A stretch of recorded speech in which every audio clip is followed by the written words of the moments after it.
नर्मदांचल पत्रकार भवन का हुआ भूमि पूजन। स्वर्गीय प्रशांत दुबे स्मृति में नर्मदांचल पत्रकार भवन बनेगा। क्रिया प्रतिक्रिया कैसी होगी?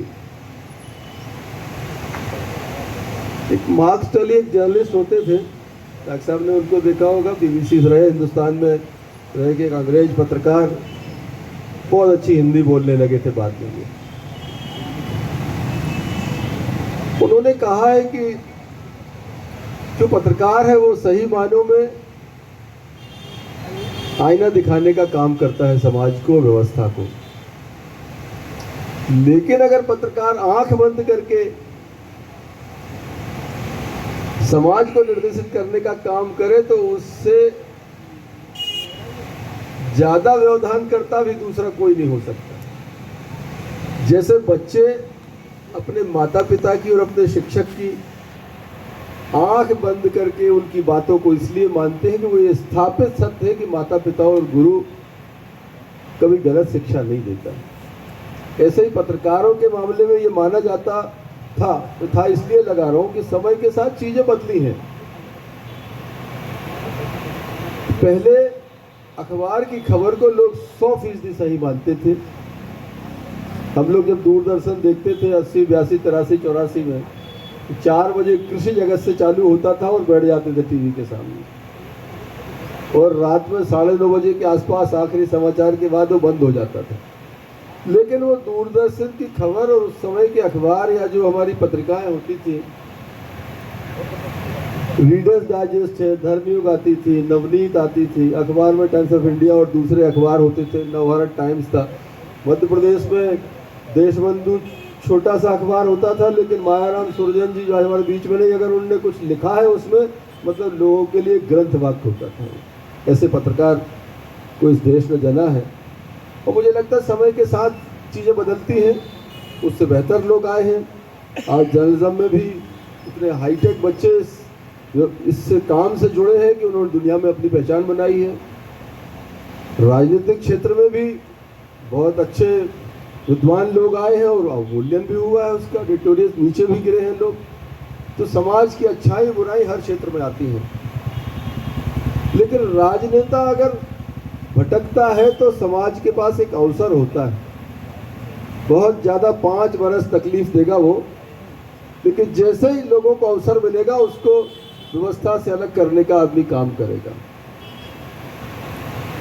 लेकिन पत्रकार अगर भटक जाएगा तो मुझे लगता है बहुत एक अंतहीन क्षति करके जाएगा समाज की। स्वर्गीय प्रशांत दुबे जी की अनुपस्थिति में ये काम हो रहा है, जिनको हम श्रद्धांजलि जरूर दे रहे हैं, उनके नाम पर ये भवन करते हैं। लोकतंत्र का चौथा स्तंभ और वर्तमान समय में सबसे अधिक ताकतवर,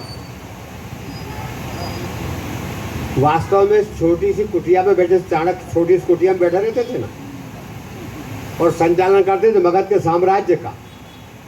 ऐसे इधर की छोटी सी कुटिया में बैठ करके हमारे पत्रकार साथी पूरे जिले का संचालन कर रहे हैं।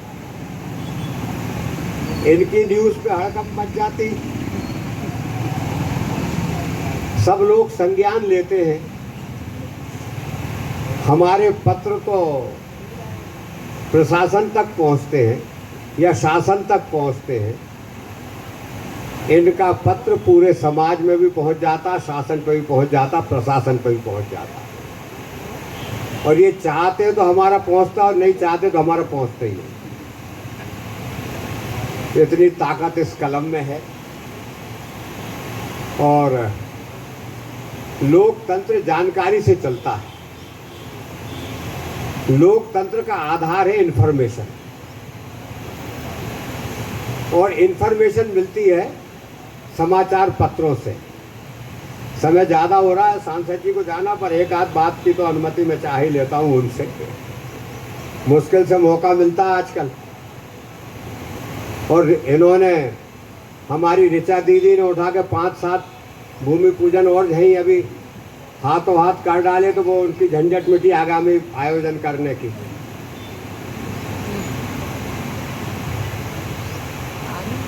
आठवले जी ने कहा कि शिक्षक 6 प्रकार के बताए उसमें से एक शिक्षक समाचार पत्र को भी बताया उन्होंने।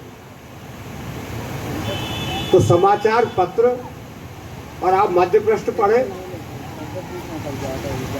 समाचारों में पहला पेज और मध्य पृष्ठ जरूर बन, जहाँ के संपादकीय आता है या जहाँ बड़े बड़े लेखकों के लेख आते हैं। चेतन भगत का अक्सर आता है और बहुत से लोगों के आते हैं। तो वो उन्होंने लिखा कि शिक्षक भी है समाचार पर, तो इसलिए इस कलम का बड़ी सावधानी से उपयोग होना चाहिए, क्योंकि यदि कोई स्कूल में शिक्षक गलत शिक्षा देने लगे तो देश के भविष्य का क्या होगा। आज ये पत्रकार भवन